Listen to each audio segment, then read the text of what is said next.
Buenas, buenas, ¿qué tal gente? ¿Cómo andan? Bueno, vamos a arrancar una nueva clase. En este caso vamos a hablar sobre fisiología del aparato respiratorio. ¿Sí? ¿Estamos? Lo vamos a hacer en base a estos cuatro aspectos: presión parcial de oxígeno, permeabilidad de la vía aérea, relación ventilación y perfusión y difusión de los gases, ¿sí? Que son los temas que vamos a hablar hoy en esta clase. Que los van a tener obviamente en el apunte, así que es un complemento de la clase, como siempre, del apunte. ¿Sí?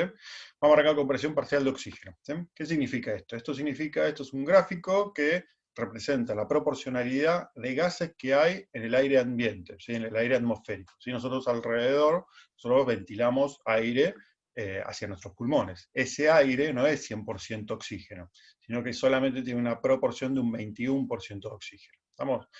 El 78% del aire que nosotros ventilamos está lleno de nitrógeno. Lo que pasa es que a nivel atmosférico, de presiones que manejamos a nivel del mar, ese nitrógeno es inerte en el organismo, no genera ningún cambio. ¿Estamos?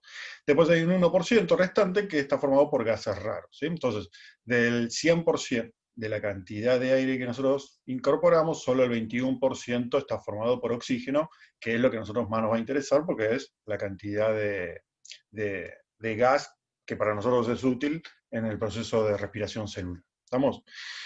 Bueno, ahora, esa cantidad de aire que nosotros ventilamos ejerce una determinada presión, una determinada fuerza sobre una determinada área. ¿Sí? Esa presión, como es la presión que ejerce el aire atmosférico, se llama presión atmosférica. ¿Sí? Muy fácil, por una cosa se le denomina la otra. Y esa presión atmosférica a nivel del mar ejerce una presión, una fuerza que se representa en milímetros de mercurio, esa es la unidad de medición de la presión actualmente, que es de 760. Entonces, 760 milímetros de mercurio es la fuerza que ejerce toda esa columna de aire contra la Tierra a nivel del mar. ¿Sí? Si yo quiero saber cuál es la presión solamente, o lo que dice acá, presión parcial de oxígeno, solamente quiero saber de todo esto, porque esto es el 100%, de todo esto, ¿cuánto representa solamente al oxígeno? Le saco el 21%. Regla de 3. Si el 100% es 760, el 21% es 159. ¿Sí? Y este es el valor que a nosotros nos va a interesar porque nosotros lo que necesitamos es oxígeno en el cuerpo. ¿No? Entonces, la presión parcial de oxígeno a nivel del mar es de 159 milímetros de mercurio. ¿Estamos? Bien, ahora, va a depender de a qué altura estés vos, si esa presión es mayor o es menor. ¿Sí? No en cuanto al porcentaje, porque el porcentaje siempre va a ser el mismo, ¿sí? Tanto sea a nivel del mar como en la punta del Everest. ¿Sí? No importa en qué altura estés vos, la cantidad, la concentración de oxígeno siempre es la misma. Lo que cambia es que cuanto más arriba te vas en altura, menos presión atmosférica tenés. ¿Vamos? Entonces es el 21% de un valor cada vez más chico. ¿Vamos? Entonces, por ejemplo, a nivel del mar dijimos que era 760 milímetros de mercurio. ¿Estamos? A mitad del ascenso del Everest es de 500. ¿Estamos? En la punta del Everest es de 300 milímetros de mercurio. ¿Estamos? Y a 12.000 metros de altura es de 150 milímetros de mercurio. Nadie va a hacer ejercicio a 12.000 metros de altura, pero es para que vean que a medida que vos vas subiendo en altura a nivel del mar, cada vez es menor la sumatoria de la presión parcial de los gases. ¿Sí? ¿Vamos? Entonces, a mayor altura disminuye la presión atmosférica, pero no la proporción de los gases. O sea, siempre va a ser un 21% el oxígeno. ¿Sí? Consecuentemente disminuye la presión parcial de cada gas. ¿Por qué? Porque vos haces un 21% de valores más chicos. ¿Sí? No es lo mismo el 21% de 760 que el 21% de 500, que el 21% de 300 y así sucesivamente. ¿No? O sea, la proporción siempre es la misma, lo que cambia es el valor de presión atmosférica. ¿Estamos? Entonces acá tenemos algunos valores. Ejemplo, nivel del mar 760, Popayán, que no tengo ni idea de dónde queda, 620, Bogotá 560, La Paz 520, el Everest 252. Esta es la sumatoria, el 100%. Pero el oxígeno siempre tiene un 21%, no importa en dónde estés. ¿Sí? ¿Estamos? Muy bien. Ahora, nosotros necesitamos que esos gases que ingresan al aparato respiratorio tengan cierta permeabilidad, o sea, puedan traspasar las membranas. Y nosotros tenemos dos vías principales aéreas. ¿Sí? Las vías aéreas que se llaman superiores y las vías aéreas que se llaman inferiores. Las vías aéreas superiores están formadas por las fosas nasales, ¿no? Por la boca, que son los lugares donde puede ingresar el aire, ¿no? Si ingresa por las fosas nasales, lo bueno que tiene es que ese aire puede calentarse, que ese aire puede limpiarse, o sea, purificarse y se humecta, ¿no? Esas son las tres características propias de las fosas nasales. Por la boca no pasa nada de eso, ¿no? El aire pasa con mayor bocanada de concentración, de volumen, pero no termina generando ninguna de las tres funciones que tienen las fosas nasales. De ahí pasa a la faringe, de la faringe que se divide en dos, en orofaringe y nasofaringe. Después pasa a la laringe, que es esta que está acá, pasa a la tráquea, que ya en la tráquea estamos en las vías aéreas inferiores. De las tráqueas se abre y pasan los bronquios. Los bronquios se van abriendo, se van haciendo cada vez más chiquititos y pasan a ser bronquiolos. Y los bronquiolos después se le van sumando alvéolos, pero vamos a ver que son estructuras específicas para favorecer el intercambio de los gases, y terminan formando lo que se denomina el saco alveolar, hasta finalizar en el alvéolo, que es la estructura más pequeña que nosotros vamos a analizar para el intercambio de los gases. ¿Sí? Fíjense que los dos pulmones, si bien están unidos por medio de una membrana que se llama pleura a la parrilla costal, también están fusionados al diafragma. ¿Sí? El diafragma es el principal músculo inspirador, como habrán estudiado en anatomía. ¿Sí? Y acá tenemos lo que más nos va a interesar a nosotros, que son las vías aéreas inferiores, haciendo una ampliación, digamos, sobre el bronquiolo, el saco alveolar, ven que el saco alveolar es como un racimo de uvas, y los alvéolos. ¿Sí? Vamos, los alvéolos. Vamos. Y esto lo que ven acá son las arterias y las venas, ¿no? Arteria pulmonar y venas pulmonares, ¿no? Que ya hemos estudiado en cardiovascular. Entonces, acá es donde ingresa la arteria pulmonar y las venas pulmonares. ¿Sí? ¿Estamos? Bien, y fíjense que tanto una como la otra terminan generando una red sobre los alvéolos para favorecer el proceso de intercambio de los gases. Vamos, acá tenemos un videito que nos va a representar. Entonces, fíjense, ustedes están haciendo los ciclos ventilatorios, inhalan y exhalan, inspiración y expiración. La parrilla costal lo que hace es expander al pulmón conjuntamente con el diafragma. Entonces acá tenemos la tráquea, los dos bronquios, fíjense cómo se va bifurcando todos los bronquios y bronquiolos, hasta llegar a los alvéolos, ¿sí? Los sacos alveolares, que son todos estos, y después hacemos una ampliación sobre el alvéolo, que es cada uno de estos, ¿no? Entonces fíjense que acá tenemos un alvéolo, acá tenemos un vaso sanguíneo, alvéolo y vaso sanguíneo. Esta es la membranita del alvéolo, vamos, que es la que tiene que atravesar los gases para poder pasar hacia la sangre. Ahí están pasando los glóbulos rojos, hasta entrando el aire. Entonces fíjense cómo se produce el intercambio. Se va intercambiando el aire, va ingresando al alvéolo y se produce el paso del oxígeno a la sangre y del dióxido de carbono de la sangre al pulmón. ¿Sí? Entonces se produce ese intercambio que ahora vamos a ver.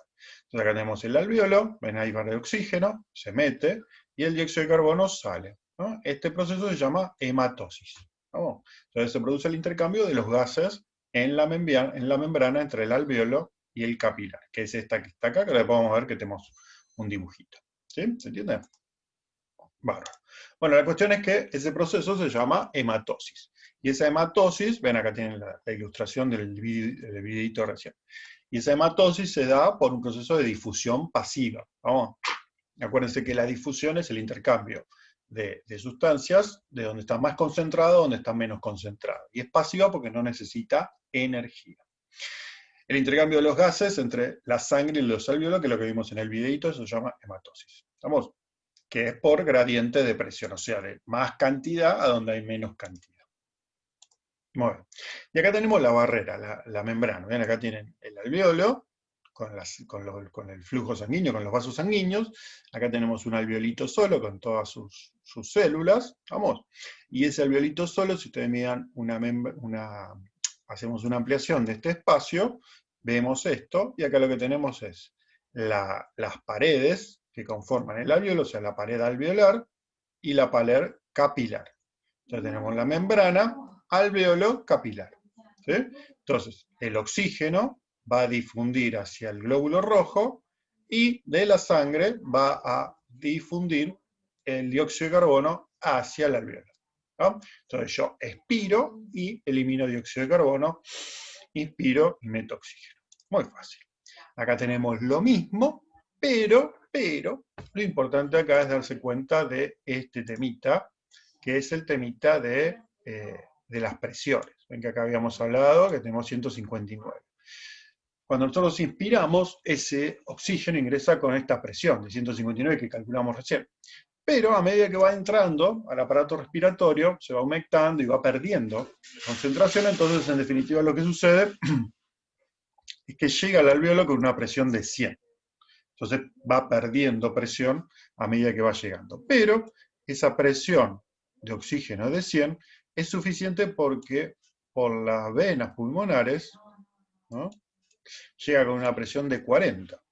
Entonces, ¿qué dijimos? De más cantidad a menos cantidad. Acá yo tengo 100, acá tengo 40. Entonces lo que hace, como si dice la flechita, es intercambiarse, ¿tá? Ahora, ¿qué pasa con el dióxido de carbono? El dióxido de carbono pasa todo lo contrario. Yo afuera tengo poco dióxido de carbono. Fíjense, tengo una presión de 40 milímetros de mercurio. En cambio, en la sangre venosa, fíjense que tengo más, porque viene de todo el cuerpo. Este no se entiende nada, vamos a buscar un color. No, este se va a confundir. Vamos a ver. ¿No? Viene con 46. Entonces yo tengo 46 acá, 40 acá. Tengo más de un lado que del otro, intercambio. ¿Tá? Entonces se produce el intercambio de los gases entre un lugar y el otro. ¿Sí? ¿Vamos?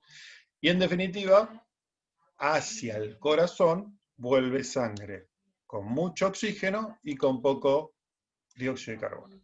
Y eso vuelve hacia el corazón y desde el corazón termina yendo hacia, en este caso, el músculo, ¿no?, que es lo que a nosotros más nos va a interesar. Y en el músculo, ¿qué va a pasar? Se va a volver a intercambiar. Ese oxígeno va a meterse dentro del músculo para las reacciones químicas de respiración celular, y el músculo va a generar un metabolismo, ¿no?, aeróbico. Entonces va a generar dióxido de carbono, que va a salir hacia la sangre venosa. ¿Sí? Entonces fíjense que acá llega con 100, deja oxígeno, ese oxígeno hace que baje la presión, termina con 40, y ese 40 es el que tiene de nuevo acá, cuando vuelve hacia los pulmones. Y acá que viene con 40, porque eliminó en el pulmón, se llena de nuevo 46 y vuelve a limpiarse, digamos, al pulmón. ¿Sí? ¿Estamos? Es el recorrido normal y natural que tiene el organismo para modificar la cantidad de oxígeno y dióxido de carbono en el cuerpo, ¿no? Esto se puede modificar, ¿sí?, principalmente en base a esta membrana alveolo capilar, que va a depender mucho la difusión, la D de difusión, depende de la superficie, o sea, cuanta más superficie vos tengas para intercambiar, mejor, ¿no? ¿Eso qué significa? Que si un sujeto tiene una enfermedad respiratoria, por ejemplo, tiene un enfisema pulmonar, varios de esa superficie está rota. Entonces tiene menos posibilidad de intercambiar los gases, ¿no? La diferencia de presiones, acá tengo 100 y acá tengo 40, si yo tengo más parecido estos dos valores, el problema que voy a tener es que no voy a intercambiar mucho. Y eso puede pasar a medida que vos vayas aumentando en altura, no en estatura, sino en altura del nivel del mar, ¿sí? Si vos te vas al Everest, vas a tener la misma cantidad en proporción de oxígeno, pero menos presión. Entonces de acá va a llegar menos cantidad de oxígeno y va a ser más parecido este valor a este, entonces no va a haber tanto intercambio. Y el coeficiente de intercambio, de solubilidad. Cuanto más soluble es el gas, menos presión necesita. Y eso es característico del dióxido de carbono. Fíjense que el dióxido de carbono tiene diferencia de 6, porque acá tiene 40 y acá tiene 46. En cambio, este tiene 100 y 40. O sea, acá hay diferencia de 60 y acá hay diferencia de 6 solamente. Pero con este 6 alcanza porque el dióxido de carbono es 20 veces más soluble que el oxígeno. Entonces tiene mucha más capacidad de intercambiar sin necesidad tanta diferencia de presiones. Dividido el espesor de la membrana. Cuanto mayor es el espesor de la membrana, más le cuesta pasar de un lugar al otro. Y esto está muy relacionado con el tabaquismo, ¿sí? Una persona que fuma, el alquitrán que tiene el cigarrillo suele aumentar el espesor de la membrana alveolo-capilar y eso dificulta la posibilidad de intercambiar los gases, ¿no? Y bueno, también se puede alterar por trastornos en la membrana alveolo-capilar, como les decía, y alteraciones en el factor sanguíneo. O sea, yo acá necesito que pase sangre. Si acá no pasa sangre, por más que se ventile el pulmón, no vamos a ningún lado, ¿sí? Entonces yo necesito tener una relación con el factor sanguíneo, que tenga una buena cantidad de glóbulos rojos, que tenga un buen flujo, ¿vamos? Que tenga un corazón que impulse correctamente la sangre. ¿Vamos? Muy bien. Ahora, para hacer todo eso, yo necesito ventilar los pulmones, ¿sí? El proceso de ventilación es el movimiento mecánico en donde el aire ingresa y egresa, ¿sí? Hacia los pulmones, ¿no? Que comúnmente se le dice respiración, pero en realidad la respiración es a nivel celular en las mitocondrias y la ventilación es pulmonar. Lo que tendríamos que decir es una ventilación pulmonar, ¿sí? Para la ventilación, nosotros tenemos dos fases, ¿sí? Que ustedes seguramente la conocen, que es la inspiración y la expiración. ¿Vamos?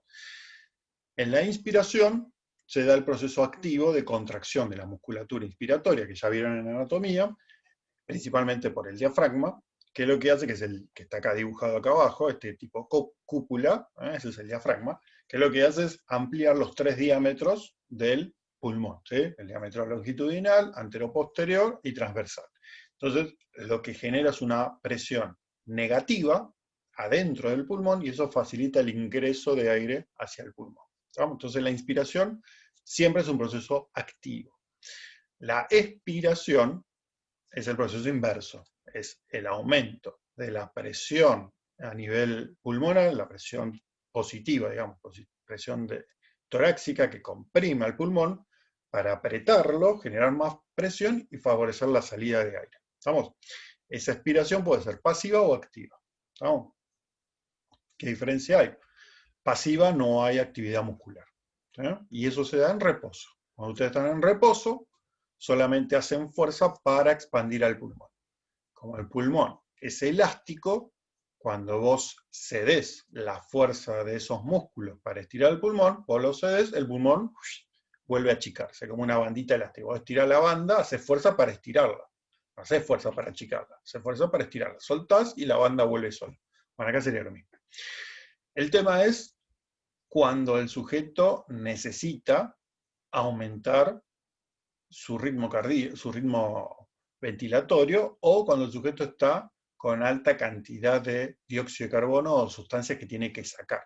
Entonces, para eso va a necesitar la actividad muscular. Entonces, ahí necesita una expiración activa, ¿no? Y esa expiración activa se da por contracción muscular, principalmente la musculatura abdominal, ¿no? De la pared abdominal para favorecer el descenso y la compresión, el descenso de la parrilla costal y consecuentemente la compresión de los pulmones, ¿sí?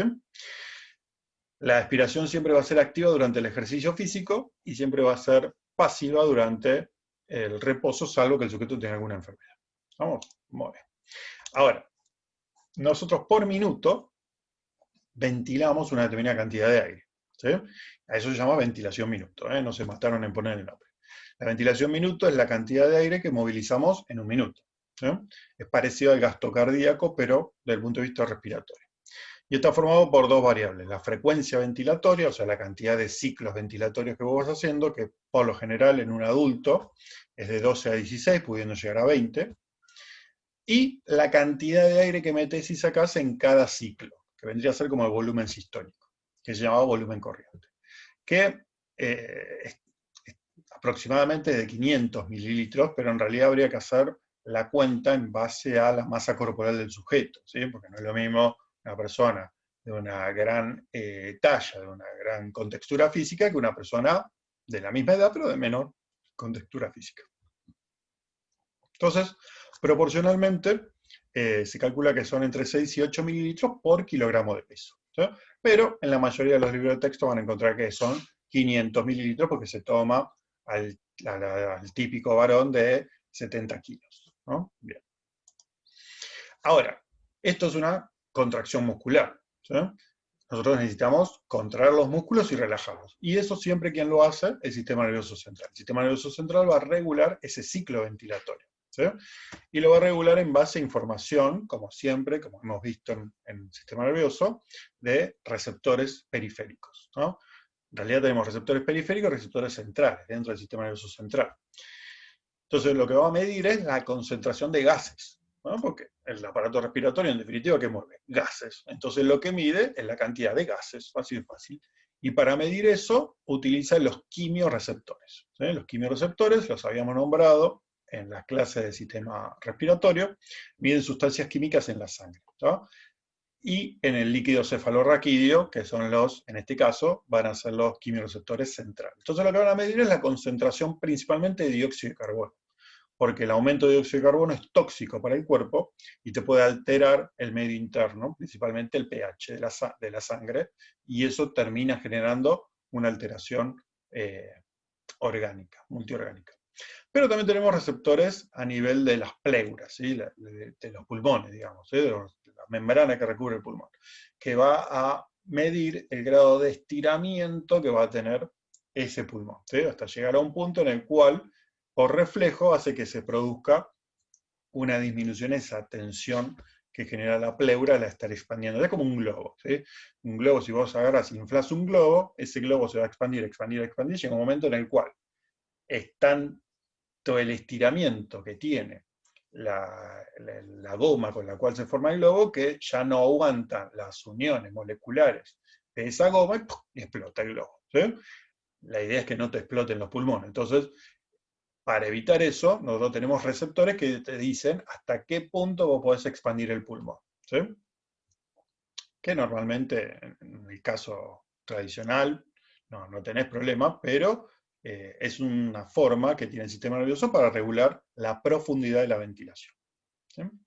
Bueno, esos receptores van a enviar información por vía aferente, como siempre, va a llegar al centro nervioso, que está en el tronco encefálico, y ese tronco encefálico va a regular tanto sea la frecuencia como la profundidad, o sea, el volumen corriente de cada ventilación, que puede ser controlado a su vez por la corteza cerebral, ¿eh? O sea, nosotros tenemos un control involuntario, que es el 99,9% del tiempo que estamos en vigilia, lo controla en forma involuntaria, porque no estás pensando cómo ventilar, y solamente un pequeño porcentaje que vos podés tener control en forma voluntaria, ¿sí? Vamos, que sobre todo es cuando haces ejercicio, o por ejemplo cuando haces una clase de yoga, una clase de meditación, ahí estás haciendo un control voluntario, o cuando estás nadando, sobre todo cuando estás aprendiendo a nadar, ahí tenés un control voluntario de la frecuencia de la ventilación y de la profundidad con la cual querés ventilar. Y que obviamente la información va a viajar por vía eferente, acá está mal, esta A no va, esto es E, vamos a escribirlo acá, esto tendría que ser eferente, ¿sí? Vía eferente, hacia la musculatura que va a regular la ventilación. ¿Estamos? Muy bien. Bueno, acá tenemos lo mismo, acá ven, tenemos el tronco encefálico, el centro respiratorio, ven que está en el bulbo raquídeo, entonces llega información tanto sea de los quimiorreceptores, de los mecanorreceptores, la temperatura, el estado químico de la sangre, pero acá lo que nos interesa es de este, ¿sí? De los pulmones. Entonces, del tejido pulmonar llega información y de este tejido pulmonar, como les dije, puede tener regulación de la corteza, es este cablecito que viene por acá, y también, miren qué interesante esto, tiene regulación subcortical, sobre todo el sistema límbico, el estado emocional. Vieron que cuando uno se pone nervioso o tiene un determinado tipo de ansiedad, la ventilación no es la misma, ¿no? Tampoco es la misma la frecuencia respiratoria. Tenemos respuestas autonómicas, o sea, involuntarias, que están reguladas por niveles regiones subcorticales, ¿sí? Como por ejemplo el sistema límbico, ¿sí? Bien. Y desde acá va la información, obviamente, como les dije, a los músculos de la ventilación. ¿Bien? Ahora, importante, ya falta poquito. Nosotros necesitamos una relación, como les dije antes, correcta entre esa capacidad de difundir los gases y la cantidad de sangre que le llega al alveolo, porque si no hay una buena relación entre el aparato respiratorio y el aparato circulatorio, estos glóbulos rojos, que son los discos que están acá, que están fluyendo, como ya vimos, no van a tener la posibilidad de intercambiar los gases. Entonces yo necesito combinar, unir el aire que entra con la sangre que pase al mismo tiempo por los alvéolos, porque si no, no hay una buena relación entre la ventilación y la perfusión. ¿Qué tan perfundido están esos alvéolos para que se intercambien los gases? Muy bien. Bien, fin de la clase, ya está, terminamos. Obviamente esto hay que ampliarlo, hay que leer el material, y como siempre cualquier duda, consulta que puedan llegar a tener, ¿no? Me escriben, ¿sí? ¿Estamos? Así que, bueno, gente, nada, a leer y cualquier duda, me escriben. ¿Estamos? Nos vemos en la clase que viene. Bye, bye.